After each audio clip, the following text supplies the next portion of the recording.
So pain and suffering are due to separation.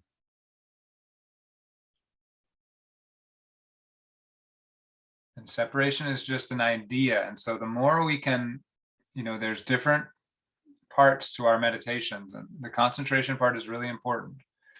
But I want us to, especially most of the people on this, we've been doing it long enough that we can practice the non-separation part of it. That is, we can practice noticing that separation is an illusion.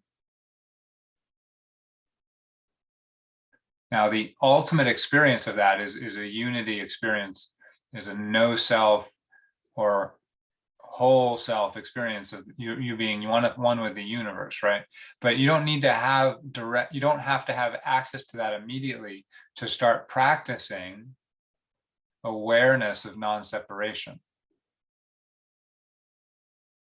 You just notice something that feels separate in your experience, and then notice how it's not.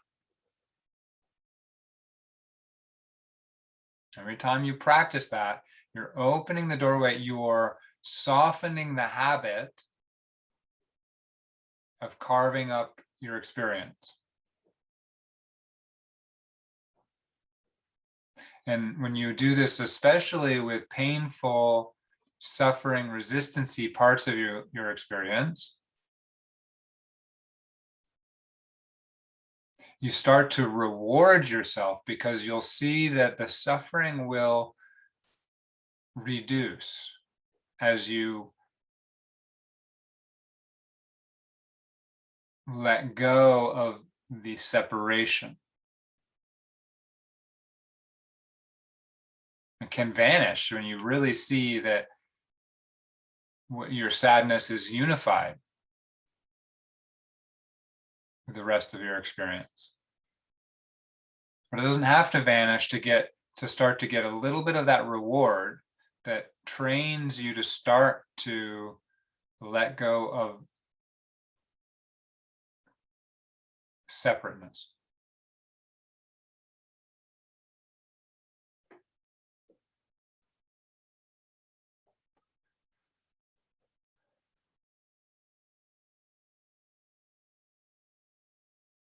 So again, you can do it as we're sitting here, noticing some part of yourself that feels separate from the universe, that feels separate from God, if you want to use that word, from that feels separate from the rest of yourself, feels separate from joy. Different ways of putting this. It's a part of you that you've sort of been putting in a box. And often you just climb into that box with that part and you sit there, and it's not very fun. So you just notice that there's this part that feels that way. That means there's a real experience of separation, and that there's nothing false about that experience of separation. That's a real experience. But you can notice that experience of separation is not itself separate. It has to be happening in the context of awareness. And awareness is smooth across all your experiences. So even as you sit here, can you notice the walls of that box dissolving or fluctuating?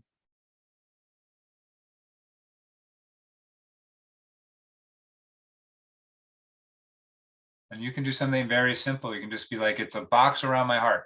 And then can you just go 2 inches outside of that box, outside of that chunk, and notice like, well, I can feel this over here.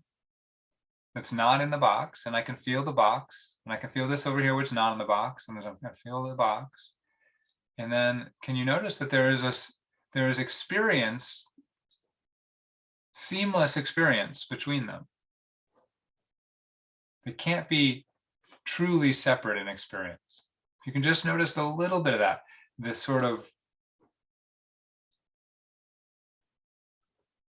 walls becoming transparent.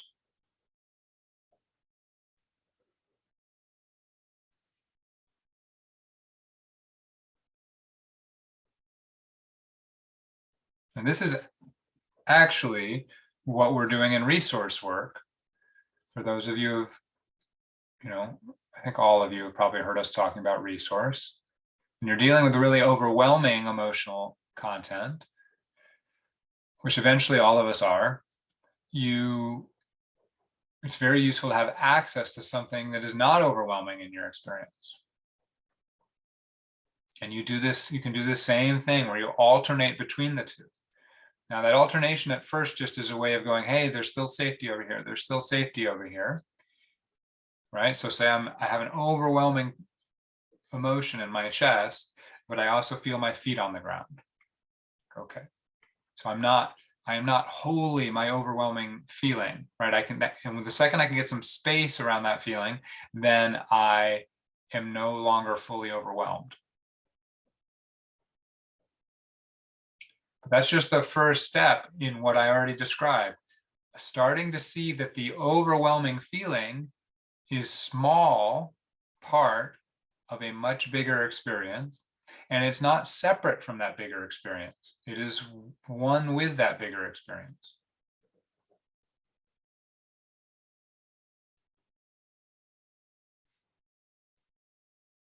So technically, there's just something you can start to notice.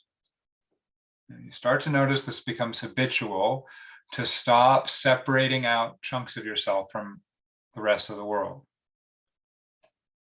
Especially when that's where your suffering is. It will give you some space and freedom around it.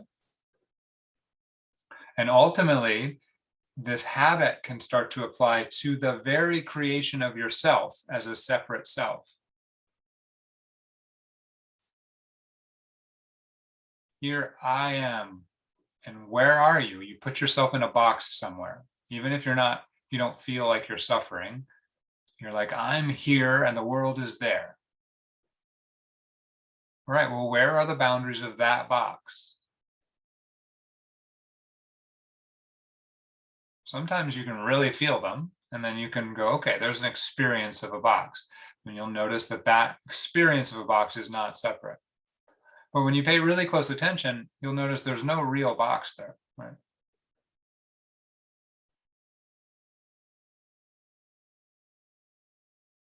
Is it your skin of your body? Is that the boundary of you? Can you really feel into that and see if that's true?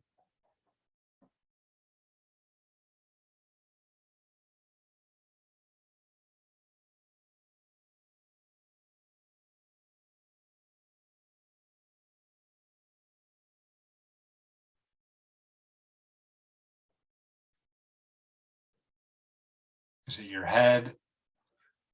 Whatever you think it is you're going to see that it's not, it's just another part of your experience.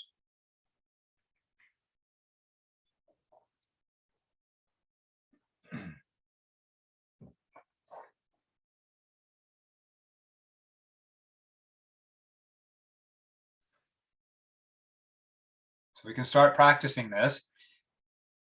And it allows us, so when we start doing our old meditation where we're concentrating, it allows us to start to see that distractions are just sort of shifts. They're magnetic. What they're doing is they're pulling us into separation. And to get undistracted, we can do our normal thing, which is just bring our attention back to X, bring it back to the breath or whatever. But we can also just notice that that distraction actually hasn't taken us anywhere, because it's seamless with everything. And it's only distracting when we don't notice that, when we don't notice that it's seamless with everything else.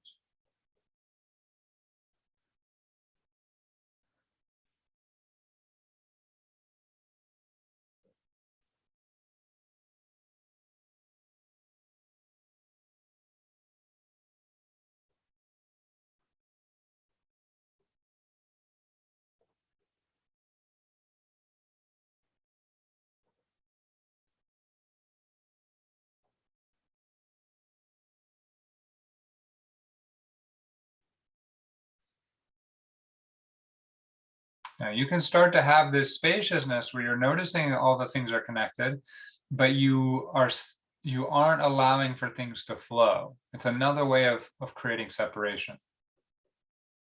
So you might notice you have some pain in your heart, and then you notice that you have good feelings in your legs, but you're not letting the pain in your heart flow. You're not letting the good feelings in your legs flow. There's still a thought that you need to fix things in time and space.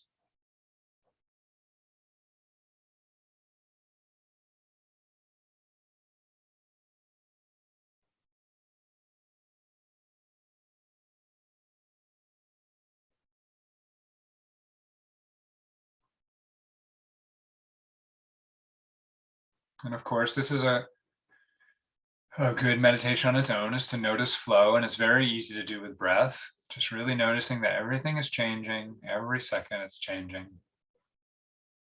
Nothing stays the same. But this allows, right? So we start to allow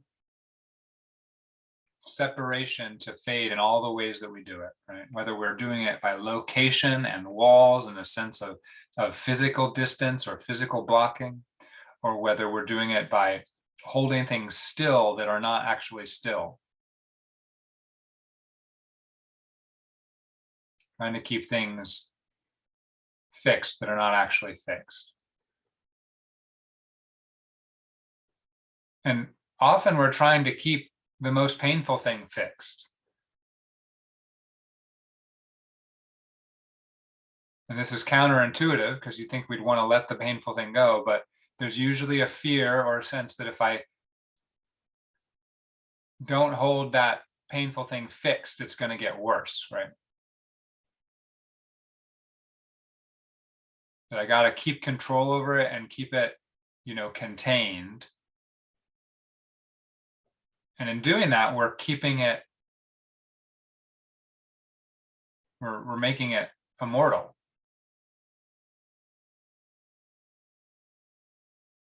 And again, that's okay. We can notice the desire to keep it contained. We can notice the fear of wanting to let emotion flow. And then we notice that that feeling is itself flowing, that feeling is itself not separate.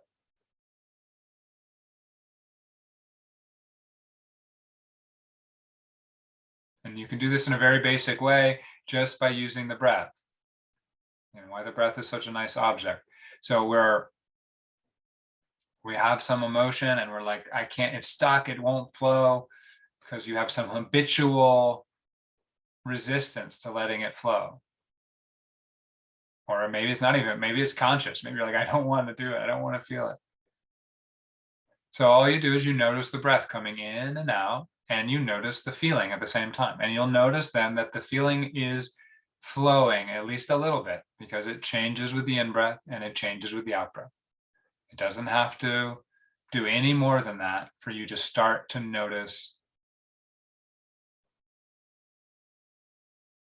that it's not perfectly solid. And there's no, often with these kinds of emotions, the mind is afraid of overwhelm. So it says, if I feel a little bit of this, then I'm going to feel all of it. So it's totally okay to start noticing just a little bit of flow in these emotions, a little bit of movement. Doesn't have to go any speed. The universe doesn't flow at 110 miles an hour all the time. That's not what the Buddha said. That's not what we notice. It just keeps flowing. It can sometimes flow in a very kind of liquid, languorous way. It can flow in a jumpy, like staccato way where it goes from high to low all of a sudden. It's not always smooth. It can flow very fast and it can flow very slow.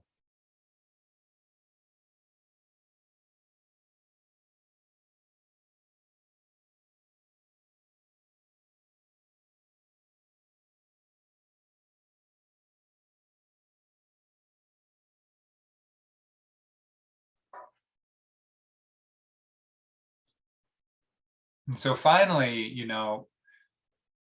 the flip side of everything I'm talking about, the flip side of the pain of separation, that openness and flow can start to allow us to dissolve. The flip side of that is joyfulness. It's okay if you don't feel joyfulness while we're doing this experience.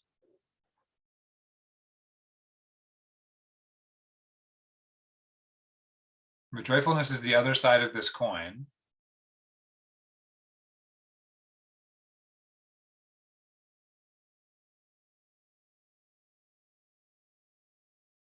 When you're really fully willing to feel everything that's happening and allow it to flow exactly how it wants to flow, then you'll be in a state of joyfulness. You'll feel the joy in that.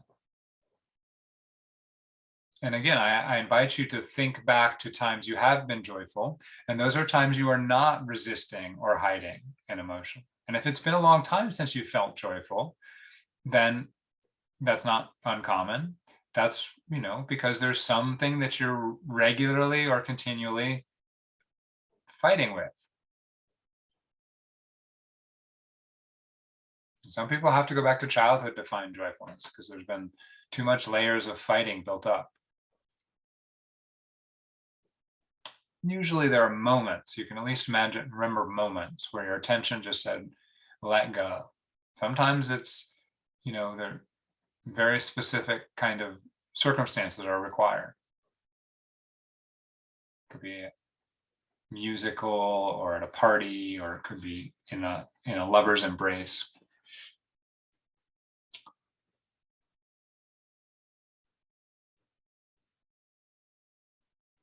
This isn't a time to mourn you can, of course, if you want to, but I'm not trying to bring up the lack of joy, right? I'm trying to point out that the joy is actually right there.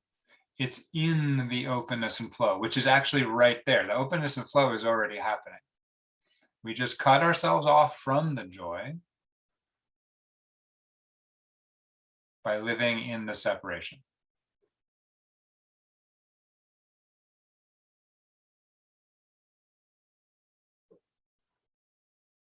And for me, even if there's a lot of discomfort going on emotionally or physically in the body,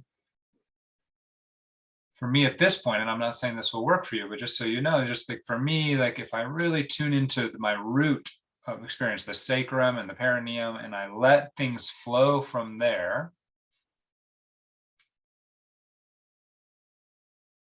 then joyfulness starts, I get some access to that, even if there's a lot of discomfort or emotional pain elsewhere.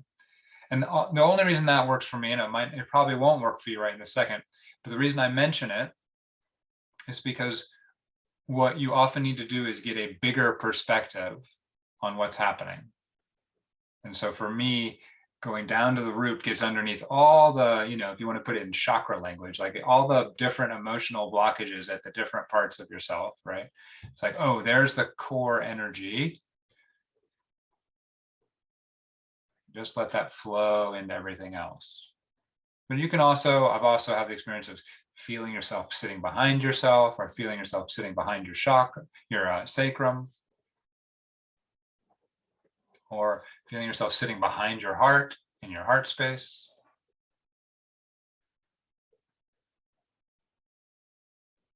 There's joy in these locations.